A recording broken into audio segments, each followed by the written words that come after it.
Okay, gentlemen, we're studying Masechet Sanhedrin. Very excited to be back. We haven't studied in a while. We're page Sadi Bet, Amud Bet, on the top of the page. Just a word about the war in Israel. Everybody's wondering what's happening there. The war is going to continue for a while. The war is not close to over because what Israel did in the course of 110 days, whatever the war was, we liquidated more terrorists in these 110 days than America liquidated in their war against ISIS in Mosul. It took them 10 months to kill 8,000 ISIS terrorists. That was under Donald Trump. He wasn't being kind-hearted to the ISIS terrorists. It took them 10 months in Mosul, which was above ground fighting. Israel already liquidated close to 10,000 Hamas terrorists. What Israel did in the Gaza Strip is unprecedented in the history of warfare. They are already studying it in military academies around the world. Okay, just so you know, Israel is literally making history. There has never been an urban war like this where the terrorist population is embedded within the civilian population on the one hand, where the civilian population is supporting the terrorist population, right? And where there's underground warfare as well. So Israel is fighting above ground, Israel is fighting underground. There's a lot of stuff happening underground. Nobody knows about it. They're already talking about it in the military academies, what Israel is doing. It is unprecedented. It never happened like this. When Israel entered the Gaza Strip, America warned Israel, don't do it. We have bitter experience in Fallujah. We have bitter experience in Mosul. We have experience in Afghanistan. Russia has experience in Grozny. Always the military operations fail, and they always bring huge numbers of casualties. The only way Russia was able to take over Grozny, they took over Grozny, right? They just gassed everybody to death. They literally just, they gassed everybody. They just, nerve gas, everybody died. That's how they took over Grozny. That's it. They said that they can't do it anymore. So what Israel did, Israel is literally making history. Just so you know. The war is not even close to over because this is a war that will have to take if we killed close to 10,000 terrorists by now, it's been 100 days, and there's, let's say, another 30,000 terrorists to go. Do the math. Right? Do the math. We got about 20% of the tunnels. That's unbelievable, by the way, but there's still hundreds of kilometers of tunnels left. How are you going to do hundreds of kilometers of tunnel? Figure you walk 1, 2, 3 kilometers a day. You can't do 1 to 3 kilometers of tunnels a day. How can you do that? It's impossible. It's booby-trapped. It's, they have terrorists hiding in the dark, right? How do you do that? Okay. So just so you get a sense of the proportion, because everybody's thinking 6-day war, 6 days. This is not the 6-day war. This is going to be a very long war. Just so you know. So I'm just putting it out there. People always want to know what's happening. Israel is, with the help of Hashem. I have to say this. Everything, all the successes is with the help of Hashem. Okay, so but it's a long war. But we are privileged. We can study Gemara. So Detanya Rabbi Eliezer Omer, Metim she'echaya Yechezkel amdu al raglehem ve'amru shira v'metu. So the story in Yechezkel HaNavi, where Yechezkel is told by God to go to Bik'at Durah. He goes to a valley, and in the valley there are bones, and the bones are completely dry. They're completely lifeless. I think we've begun to discuss this last time. I just want to give us, going back a few lines, that's why I'm repeating it. And Yechezkel HaNavi is told to bring them back to life. They came back to life, and when they came back to life, Amru Shira, they begin to give praise to God. Because, when you're in this world and we're in our physical bodies, the neshama is in the physical body, and therefore our ability to sense the presence of God is oftentimes clouded by our physical selves, right? And if a person is too immersed in the physical, he'll never experience God. But when a person dies, when the neshama leaves the body, that cloud is gone. The cloud dissipates. And the person, the neshama, the individual, has full awareness of the presence of God. So now, when the people come back to life, after having experienced that, immediately, Amru Shira, they begin to sing out the praise of God because they have no doubt anymore. They just experienced it. Right? So the neshama was in the presence of God. It's brought back into the body, and they begin to sing out to God. Shirim v'tishpachot. Vametu, and then they died again. Mashira Amru. What was the song that these people sung? One opinion says, Adonai The first song that they sung is, when God brings death upon a person, the death always comes besedek. Besedek means justice, right? We say Who mincha. was singing this? The dead people, meaning the dead people. They start to sing. Yes, yeah. When Ezikiel Navi brought them back to life in Bikat Torah, they immediately said praises of God because they experienced God. Now we in this world we didn't have that experience because we're all physical. So we have the neshama is spiritual, but our senses are clouded. But because when a person dies, he goes to Olam Haba, he suddenly has experience of God. So when he comes back into Hayat HaMetim, he begins to praise God. Amru Shira. So what was the song? The song was as follows: Adonai memit besedek umchayeh berachamim. When God brings death to people, it's besedek. You know what tzedek means? Justice. So we say Saturday afternoon, mincha, we say sitkatecha keharere el. We say the justice of God in the world is prominent like the tallest mountains. We know that God is just. The reason we say that mincha Shabbat is because mincha Shabbat is when Moshe Rabbeinu died. Moshe Rabbeinu died Shabbat afternoon. So every Shabbat afternoon we do Sedukadin. Sedukadin means we accept the justice of God. You say Moshe Rabbeinu died. Moshe Rabbeinu was the greatest tzaddik ever. There was never a tzaddik like Moshe Rabbeinu. There never will be a tzaddik like Moshe Rabbeinu.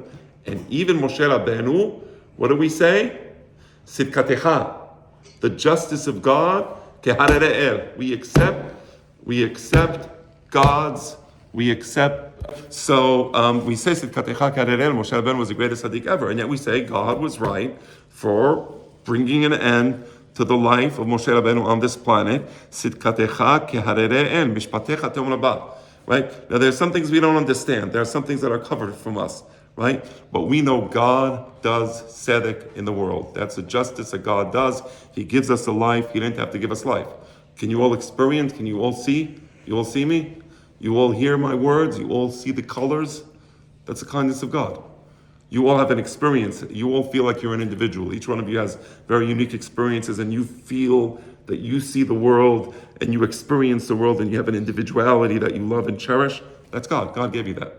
God didn't have to give you any individuality. He didn't have to make you as a person. He could have not made you. So when God takes away our lives in this world, we say God is tzedek. We accept it completely. There is nothing above the tzedek of God, right? So now when they come back to life, they say this that God kills people is tzedek. We accept it completely. This that God gives people life. That's not tzedek. You know what that is? That's rahamim. That's mercy. He didn't have to give us life. God doesn't have to give anybody. He doesn't owe me anything. I am here in this world. Why am I alive? Why did God have to give me a life? Why did he have to make a AB Fa'ur? He did. He made an AB Fa'ur. He chose. He didn't owe me anything. He created this neshama that's me. And he created you and you and you and you and you and you. And every single one of you was created specifically and uniquely by God. So that's berachamim. You see? So this is what the person in the world to come, you attain a perspective on this world, and now that they're coming back to this world, they share that perspective with us, right? Rabbi Yeshua has a slightly different version of the song they sung. Shirazo Amru. They said the following song: Adonai memit umchayeh. God brings death. God brings life. Morit sheol. God can bring the rasha to the worst place, the worst abyss, vayah. But then he brings them back, right? So that's the song that they have after, because we think God gives life, then God gives death. They say, no, God brings death and then God gives life, because the life trumps the death, right? We always think like if in the Western world, okay, you have alive and then you're dead. No, so they say incorrect. You're dead and then you really get life. You understand? It's a complete reversal of our limited perspectives. All right. Rabbi Yehoshua Omer. What's that, huh? Okay. Rabbi Yehuda Omer. Emet mashalaya. Rabbi Yehuda says the following words. He says, what Yechezkel saw was true, and what Yechezkel saw was an allegory, a contradictory statement. He says it was true, it was an allegory. So the Gemara says, what is he talking about?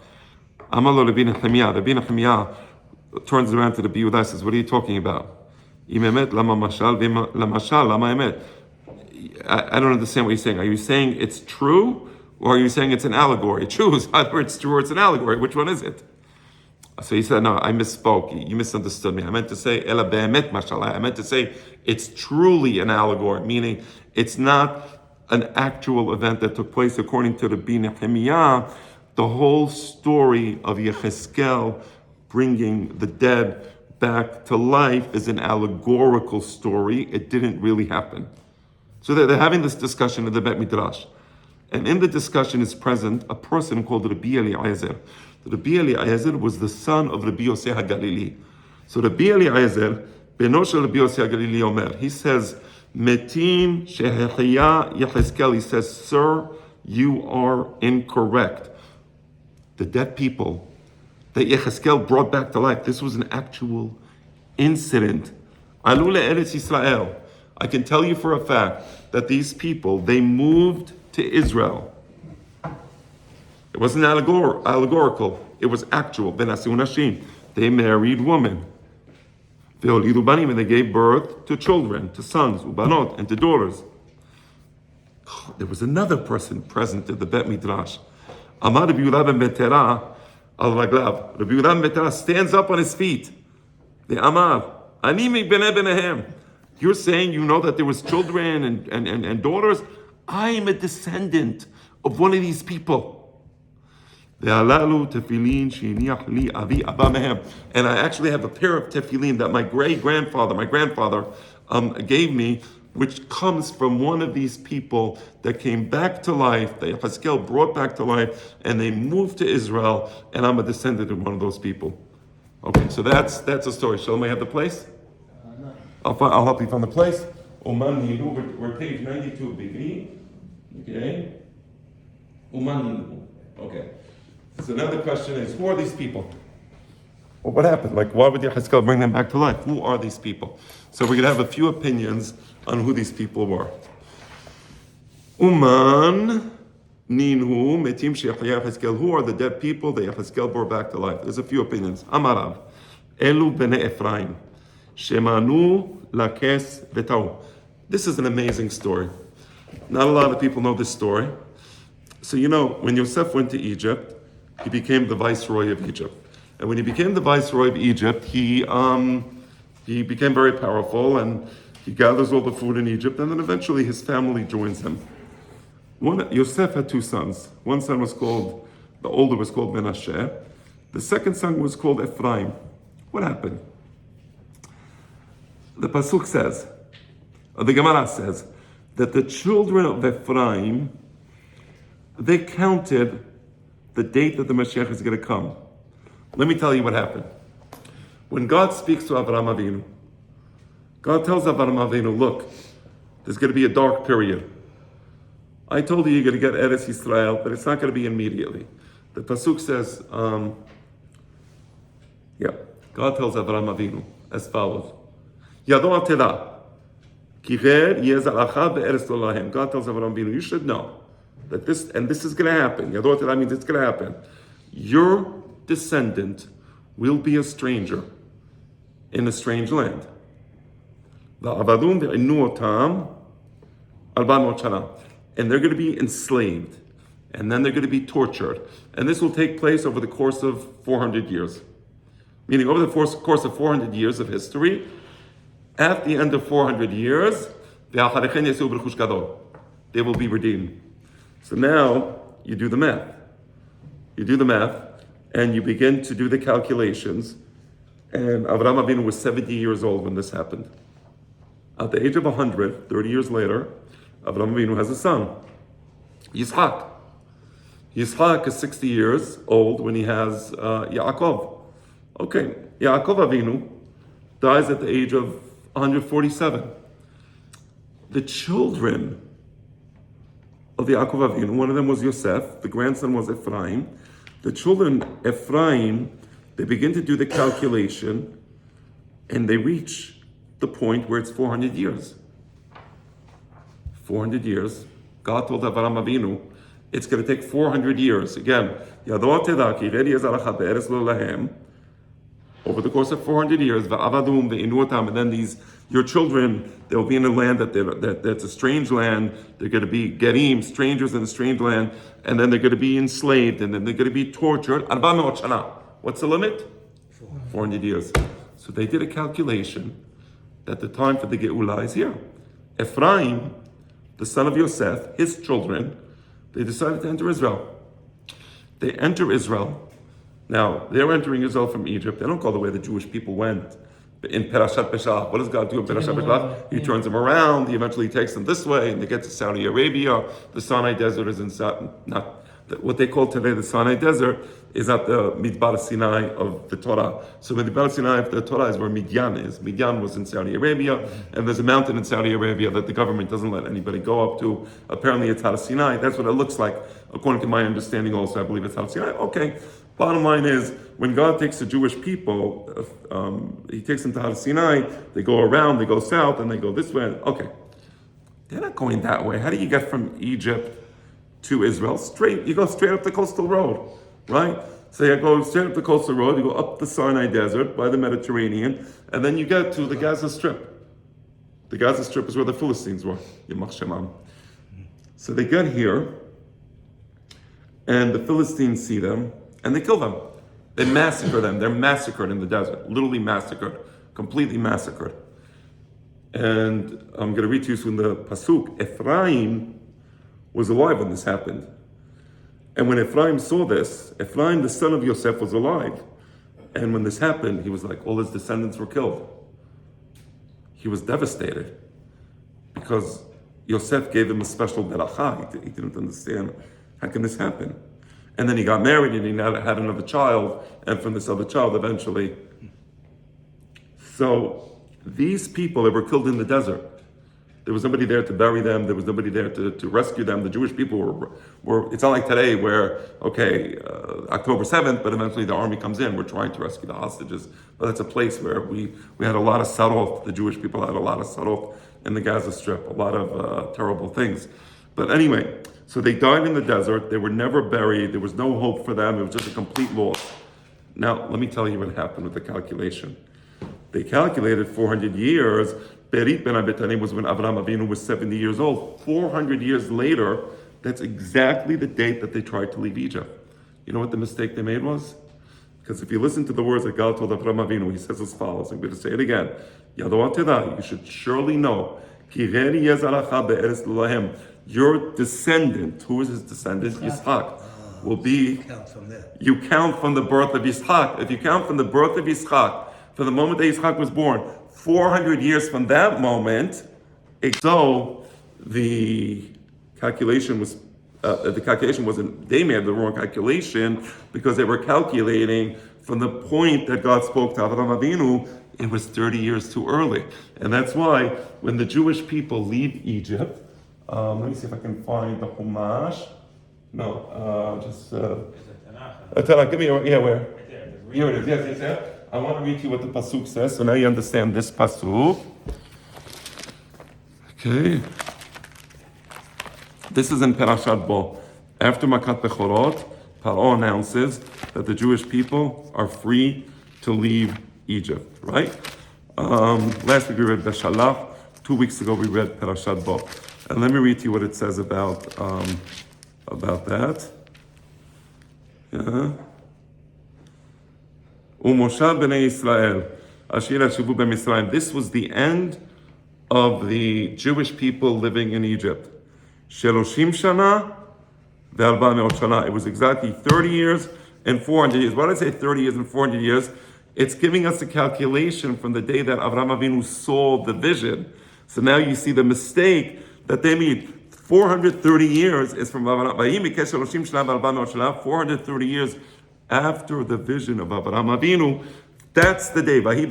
On that very day, the Jewish people left Egypt. But it's 400 days from the birth of Yitzhak. You understand that? So you see the way it works? So they made a mistake, and they suffered the price. So when Yehezkel Hanavi was told to bring back the dead, it was these people, Chazat, who died. They never even had a chance to see the Geulah. They saw nothing. They died in the desert. the way they died, and the Ezikiel Hanavi brings them back to life. So let's read some of the Pesukim related to that particular episode. Yeah. So I'm just going to open up the Gemara here, because I like to read the Pesukim in context. All right? So now you understand. So, Metim Shehaya Ezikiel, the dead people that Ezikiel brought back to life were the children of Ephraim. All right. Amara, Elu ben Ephraim, Shemanu Lakes, they counted the years of the Geula, V'ta'u, and they made a mistake. Shene'emar. And here is a pasuk that explains, or that describes, now this pasuk, by the way, is actually in the book of Divrei Hayamim. So this pasuk is in Divrei Hayamim, and it says, I'm going to read to you the pasuk in Divrei Hayamim. It says as follows, Uvnei Ephraim, the sons of Ephraim, Shutalah, Ubered beno, Betahat beno, Ve'el'ada beno, Betahat beno. So it's giving you the descendants of Ephraim. And then it says as follows, Ve'zavad beno, Ve'shutelach beno, Ve'ezer ve'el'ad, V'haragum anshechat. The inhabitants of Gat. Gat is exactly in the Gaza Strip. Hanoladim ba'ares. Ki yaredu lakachat et miknehem. So the pasuk says that they wanted to enter Israel because the children Ephraim, they had a tremendous amount of livestock, and they needed a place for their livestock. So they were excited. Let's enter Israel already. It's 400 years.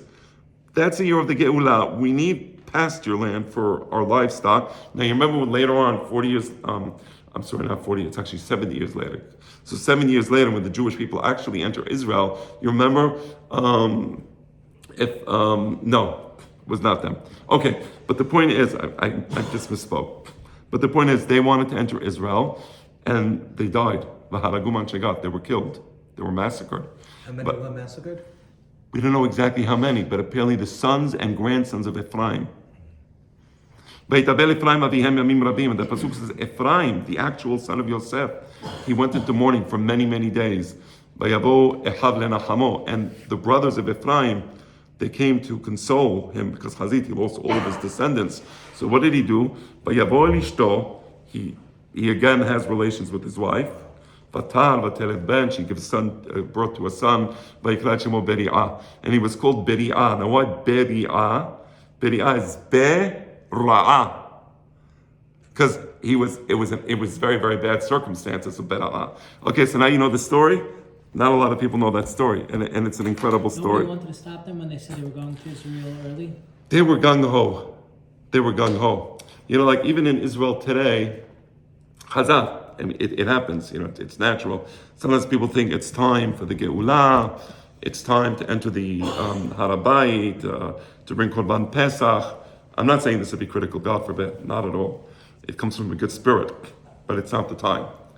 Meaning, again, I'm saying it's not the time because I know it's not the time because it didn't work, not because I'm smarter than these people. See what I'm saying? I'm not criticizing these people, but it's not the time. What? Tameh. Okay, so because according to Halacha, if everybody is Tameh, then the Tum'ah is Nitchet, and you can bring Korban Pesach even Betum'ah in that case. But it's not the time. The Pasuk says, Mata'iru u'mata'oreru et ha'ahava shetechpas. Don't try to wake up the love of God before the love of God is ready. You know what I'm saying? Ad shetechpas. I'm not saying I know when the love of God is ready. I'm not. These people probably know better than me. I'm admitting it. They're better than me, and they're more close to God than I am because they want to go. They want to do it. That's it. They're ready, right? So I love them for that. I love them. I don't disrespect them. But so that's what happened to Ephraim. They're like, that's it.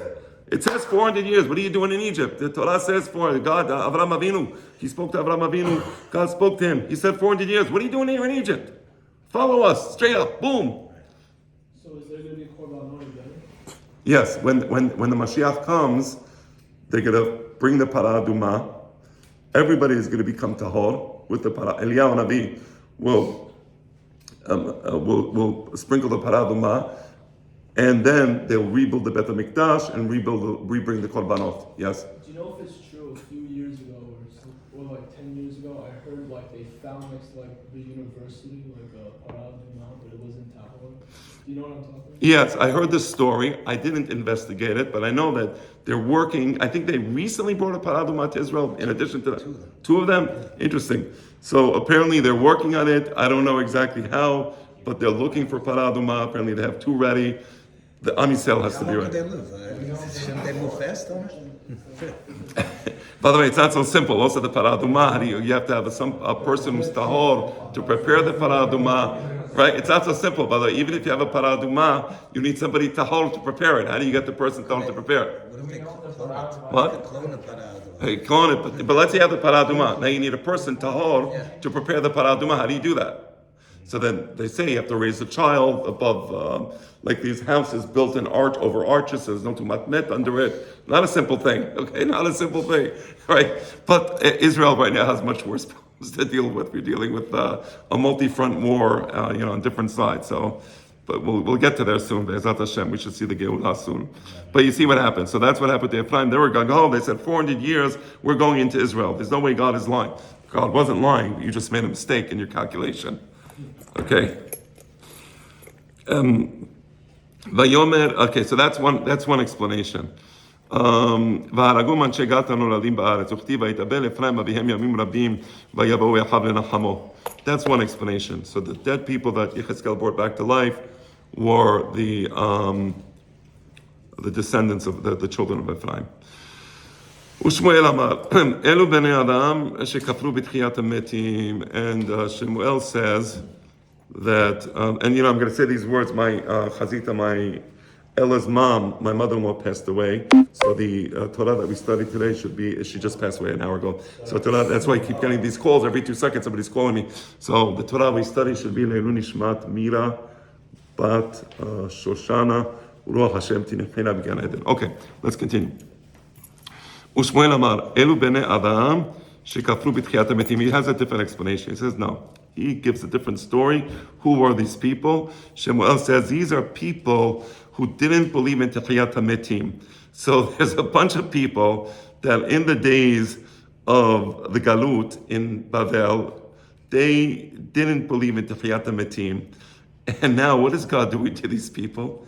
He's gonna bring them back to, no, not to punish them. Bring them back to life. Just to show them that they were wrong. Shenemar Vayomer Elai. Shenemar Vayomer Elai Ben Adam. Because don't forget, Hazat, a lot of these people, they were raised in Babylonia. They saw the destruction of the Bet HaMikdash. So we excuse the fact, we can be kind to people who don't believe what they're supposed to believe. I see the same thing about some of the people who underwent the Holocaust, Hazat. I don't judge anybody who went through catastrophes. So here also, these people probably saw the destruction of the Bet HaMikdash. Maybe they died in the hands of Nebuchadnezzar. So because of that, they, no Techiyat HaMetim. So God is saying, you think there's no Techiyat HaMetim? So the Pasuk says, Vayomer Elai. God speaks to Ezekiel, Ben Adam, man. Ben Adam literally means, oh mortal, right? Ha'asamot ha'ele, kol bet Yisrael hema. These are the bones of the Jewish people. Each one of these bones belongs to a Jew. Hine omerim. These people who you see that they're dead, when they were alive, they used to say, Yaveshu asmotenu ve'aveda tikvatenu nigzarnu lanu. These people used to say, they probably were killed by Nebuchadnezzar in the wars between Israel and Babylonia. And when they were dying, they were saying, our bones are dry, our hope is gone, our lives are cut off. Nigzarnu, we're being cut off, meaning they believed that their death was eternal. It's over. They gave up hope. They thought God abandoned the Jewish people, or Bar Minan, the Torah is not true. So what happened? In order to show them that no, even when you die in the worst way, there was always hope. God brought them back to life. Even Chazat, these people were killed on October 7th in the worst way. Shalom Neda, we believe and we know that these people, God is protecting their neshama, and they're in Gan Eden, and they're going to come back down in the days of Techiyat HaMetim, and they're going to see the world in a beautiful way, right? That's part of the belief of Am Yisrael. So that was the second opinion. Third opinion, Rabbi Yirmiyah bar Abba Amar, Elu bnei Adam she'en b'hem lachluchit shel mitzvah. Rabbi Yirmiyah gives another explanation. It's not talking about people who didn't believe in Tehiyat HaMetim. It's talking about people who were just completely divorced from Judaism, that they didn't have even a little moisture, a little, like if you see a dead person, but sometimes when he just died, there's like something there. Like they were completely dry of the mitzvot, they had nothing. Shene'emar, ha'asamot ha'iveshot. ויאמר אלי הנבא על העצמות האלה ואמרת להם, העצמות היבשות, O dry bones, שמעו דמר Adonai, listen to the word of God, meaning you never listen to the word of God, and because of that, you're completely dry, you have no mitzvot. In other words, sometimes you have a situation where a Jew, Bar Minan, was raised in the Galut, who knows what his parents underwent, maybe they were killed by the Soviet Russians, maybe they were killed by the Catholics in Spain, who knows what happened, and the guy has nothing. And you're saying, okay, the guy has nothing. So the guy has nothing. So how's he going to go to Olam Haba? So he has nothing. He has zero hope. He says, no. There's always hope. God always looks at the person. He says, Hazit, this person, he was massacred by the Nazis. He was killed by the pogroms. You don't know what happened. We know that Don Yitzhak Abarbanel, his grandson, was kidnapped by the Catholics in Spain, in Machshemam. So they kidnapped him. They raised him as a baby, as a Catholic. His grandfather was one of the greatest Talmidei Chachamim, Don Yitzhak Abarbanel. His grandson was raised as a Catholic. Then this father writes a book one day to his son, hoping that one day his son would see the book. And his son saw the book, and he understood who he is, and he made teshuvah. That's a great story. Yeah, and he made teshuvah, right? So ha'asamot ha'ivashot, even when you have the driest bone, she'en be'em lachluchit, is not the smallest drop of a mitzvah, completely cut off from God. God can speak to these bones and bring them back to life. Isn't that beautiful? Rabbi Yitzchak Nafcha Amar, Elu b'nei Adam, shechifu et ha'echal kulo shekasimu l'masim. You know what he's talking about? You know who these people are, these Reshaim, who don't have a drop of nothing, no mitzvah in them? There was people, when the Babylonians were taking over Israel, taking over Jerusalem, they would color in the walls of the Bet HaMikdash, they would color the images of Avodah Zarah, different types of shekasim, urmasim, different types of deities and gods. And there's actually a pasuk describing, before the Bet HaMikdash is destroyed, God wants to show Ezekiel why he's destroying the Bet HaMikdash, and God takes Ezekiel, this is in the vision. Ezekiel is already in Babylonia. Ezekiel is in Babylonia before the Bet HaMikdash is destroyed.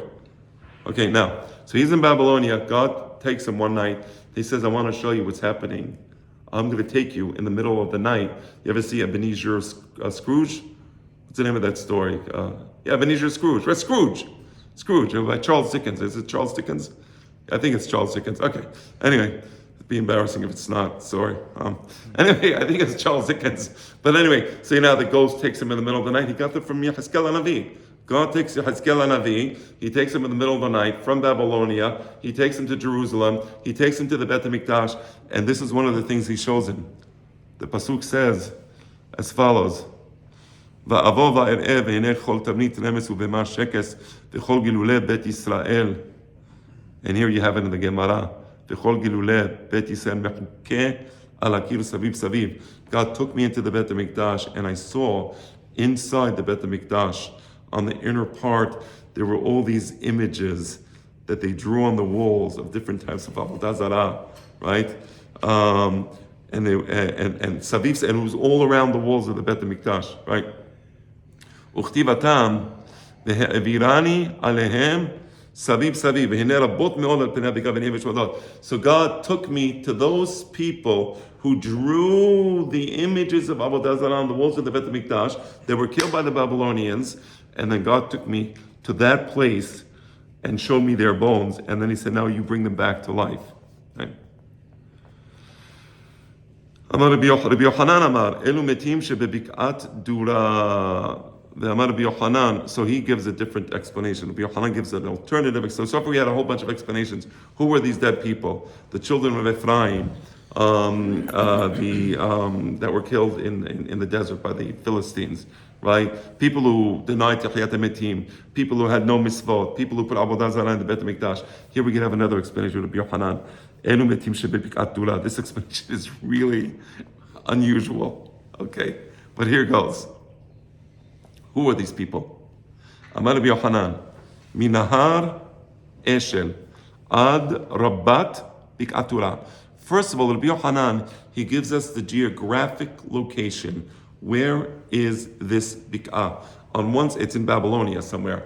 On one side, there's a river called the Eshel River, right? And then there's a place called Rabbat, and in between that, there's a huge plain, and that plain between the river and that place called Rabbat, that place is called Bik'at Dura. So he identifies where it is. What happened there?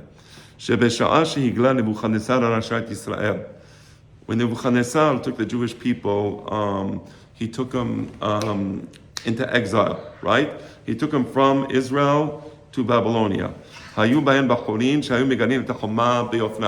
were some young men there, the young men of Israel. They were beautiful, they were very handsome. The truth, if you go to Israel today, Baruch Hashem, the truth, Israelis are physically beautiful. You know, you go on the subway here and go take the train there. I'm like, why? What are you there? I don't want to say anything, but I could be accused of I don't know what, so I'm just going to keep my mouth shut. But it's like, you see the difference. I go walk on Dizengoff Street. I'm not even talking about religion. I'm not talking about religion, not talking about mitzvot, not talking about values. Of course that, Am Yisrael, Be'emet, we're like at such a high level compared to what's happening. I'm just talking about physical beauty. Walk in the Chov Dizengoff at night and walk here in, Sheepshead Bay. Elohim Mishmo. I mean, it's like a different species. That's the truth, It's see American God Idol and see Israel. They have it's a show called The Voice, and see the audience. It's like it's like a circus. I don't want to say where it's a circus because I'm going to be accused of it. It's like a circus. It's a freak show. No, I mean it's like a freak show. You can't look anymore. Like, what the heck am I looking at? I'm like, okay, so and then you see humanoids. Okay, so what can I say? Sorry.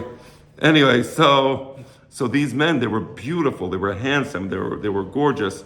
They were so beautiful that even the sun, the radiance of these young men would embarrass the sun. And then these goyot, the Chaldeans, right? Imagine these, the ugly Palestinians, like this, and they see actual human beings. So they were going crazy. B'shavot zavot. I don't want to say what shavot zavot means, but they were going, they were going crazy. Amru le'ba'alehem. They told their husbands. U'ba'alehem lamelech. The husbands told the king. Siva melech ba'alagum. So what did the king do? He killed them. So these were the dead people. These were the dead young men that were killed because they were so beautiful that the guys on the other side didn't know what to do, so they killed them. And they were still going crazy, thinking about these men. So finally he decided to defile the bodies, to run over the bodies, like so that they get smashed and there's no more of the, their wives are no longer interested. So these are the people that Yechezkel HaNavi was told to bring back to life because they were killed in the worst circumstance, weren't buried, their bodies were defiled. So he says, bring them back to life. Again, you see how no matter what happens, there's always hope. I think I told you the story of the 4 Chachamim that they were taking a boat. They were going, the boat didn't start in Babylonia, but eventually they get to the Mediterranean, and then they're taking a boat on the way to Spain. And this is in the days, a few generations before Harambam. And then the pirates, they take over the boats, Arab pirates, and they wanted to rape the wives of one of the Chachamim. So the wife looks at her husband, and she's about to jump into the water, and she told her husband, well, is it Techayat HaMetim for me?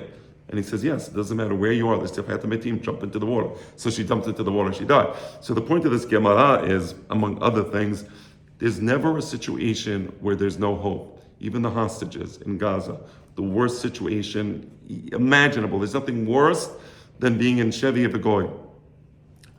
God will redeem these people. How and when and where, God will redeem them. So these people were smashed. They were killed in the worst way. They were brutally massacred. God redeemed them. There's nothing that God cannot do to redeem the neshama of a Jewish person, right? All right, so continuing. Tanura Banan, and the story continues.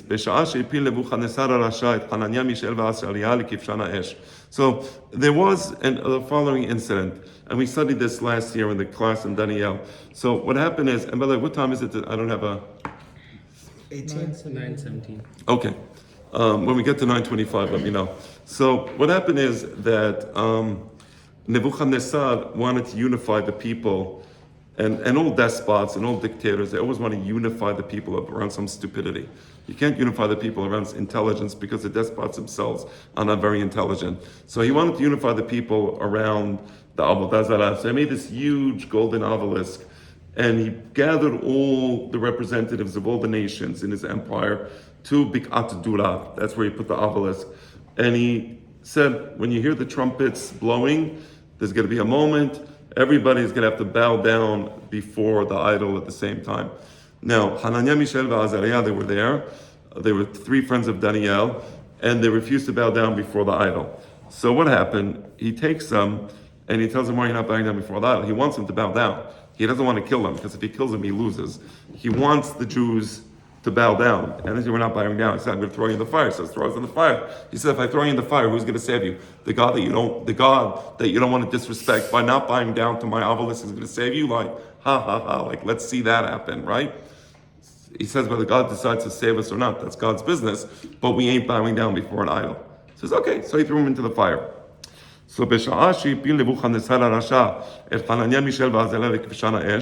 when he threw these three friends of Daniel into the burning fire, God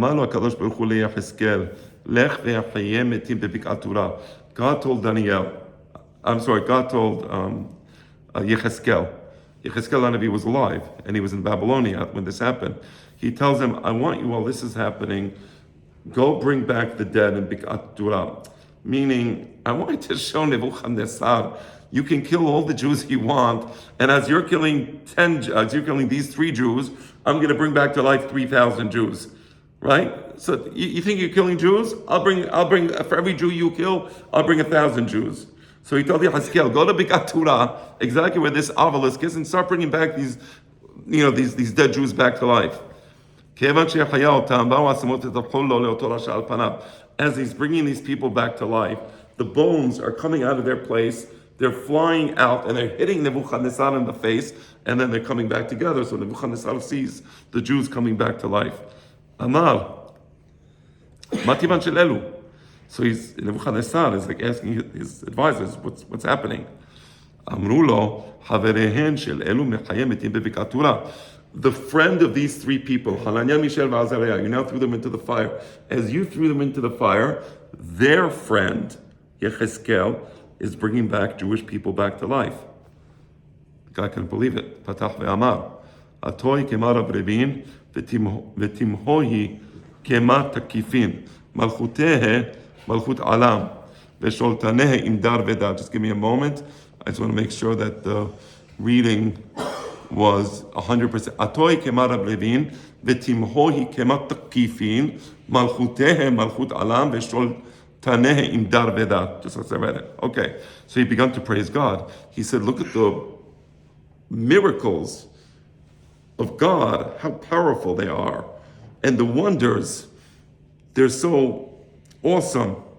Malchuteh, the kingdom of God, that's a real kingdom, it's eternal. The Sholtaneh, the dominion of God, will go from one generation to another. Meaning Nebuchadnezzar understood what's happening here. What happened? Amar B'Yitzhak, Yusak Zahav Roteach Letoch Piv Shelo Torasha. Rabbi Yitzhak declares, as he hears these beautiful words, that Nebuchadnezzar is singing these words, and the Rabbi Yitzhak says, please, somebody pour boiling gold, liquid molten gold, into this evil person's mouth. Because as Nebuchadnezzar was singing these beautiful words, praising God, an angel comes and slaps him in the face to shut him up. Because if he didn't shut up, he would have been embarrassing David HaMelech. Because Meaning Nebuchadnezzar's praise of God at this moment was even greater than the praise of David HaMelech. So he says, there's Arba Mitot Betin, Sekila Serefa Herek V'Chenek. One of the Mitot Betin is Serefa. How did they do Serefa? So they would pour molten lead into the person. So because Nebuchadnezzar is a king, he says, no, it shouldn't be molten lead. It should be molten gold, right, to respect the fact that he's a king. But the point is, meaning, somebody has to shut him up because he's praising God so beautifully that he's going to embarrass David HaMelech. And the guy's the Rasha. He killed so many Jews. We don't want him praising God. So that's what happened. Tanu Rabbanan. Shisha Nisim Ne'asu Be'oto Yom. There were 6 miracles that happened on that occasion. Be'elohen. Safa Kivshan. The first miracle is as follows. God wanted to make sure that everybody would see the miracle. Now, the Kivshan, it was a pit. So imagine you dig a pit, and then inside the pit there's like wood and burning wood, and then you throw the people into the pit, so nobody sees the miracle, right? Except the people standing right by the pit. So Saf. First of all, the Kivshan, it rose up. That's number 1, the first miracle. Benifrasa Kivshan. And number 2, the walls of the Kivshan, they collapse. So what do you have? You have the 3 people, Hananem, Mishael, Azariah, standing on a fire, and everybody sees it. Ve'umak sudo, and the fire was so intense that the limestone that was around the walls not only they broke, but they literally melted from the heat. Ve'nehepach selem al panav, and as this was happening, as everybody is watching this unbelievable miracle, the Kivshan rises up, the walls collapse, they begin to melt. The people are standing there and they're alive. And finally, the next one, the 4th one, the idol that Nebuchadnezzar wanted everybody to bow down to, it collapsed and it was bowing down on its face towards the Kivshan. Yani, it was bowing to these 3 people. V'nisrefu arba malchuyot. And then the 5th miracle is that the people who were standing next to the fire was so intense that the people came close to see the fire. There was 4 rows of people, 4 rows all around the Kivshan. They were all burnt. They were all incinerated themselves. And finally, in Yechezkel Hanavi, that day, he brought back the dead in Bikat Dura, whoever these dead people are, whether they're descendants of Ephraim, whether they're the people who had no lach lochit shel misvah. The kul gemara. Each one of these miracles, we have a tradition about the miracle. The arba malchuyot kera, but the thing about the 4 rows of dignitaries getting burnt by the fire is we learn it from the pasuk. Let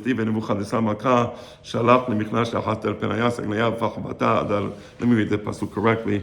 Give me a moment, and we're almost done. And with this, we will end today's class. But let me just. It's a serious word. Yes, very serious. Okay, here we go. Nebuchadnezzar malka shelach lemichnash la'achashdar penaya signaya ufahavata adar gazeraya gedaberaya detabraya tiftaya v'chol shetonem medinata lematel lachanukat salma diakem Nebuchadnezzar malka. If you read there in that pasuk, there are everything good? Oh, please come in, officers. Hi, how you doing? Okay, we're doing good, thank God. The alarm went off. Yeah, you are correct. There was the button got stuck as I came in, and it wasn't unsticking, and accordingly, I couldn't do the next buttons.